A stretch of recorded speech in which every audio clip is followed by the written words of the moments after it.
Let's make a fresh batch of what I call my fresh herb ranch. That is so to die for. This is a dip that if you love vegetables, like you have to make this. This is one of Joe's favorite things. I know that sounds really odd, but he loves a veggie platter and he loves a good dip. And this is like, it's just beyond. You need fresh dill and fresh parsley. You need about 2 tablespoons of freshly chopped each, like very finely chopped. So just take your time and chop it very, very fine. And once ready, just set that aside. And then I just used 1 scallion.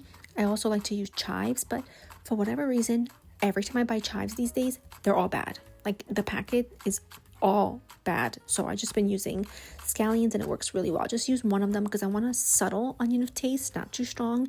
And I like to chop it up really, really well so the flavor really disperses throughout the dip nicely. Then in a bowl, I like to add mayo and make sure it's full fat, please, because it makes such a difference. Sour cream. And then I also like to make sure that I'm adding, I forgot to cut this clip short, but it's okay.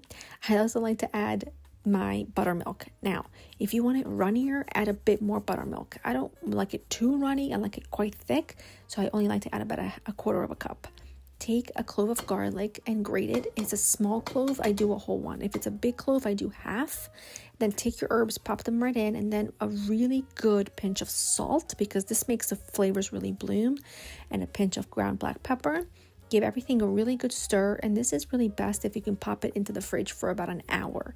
Now, like I said, if you like yours runnier, you can definitely add more buttermilk. It gives you tanginess, it makes it runnier. It's amazing.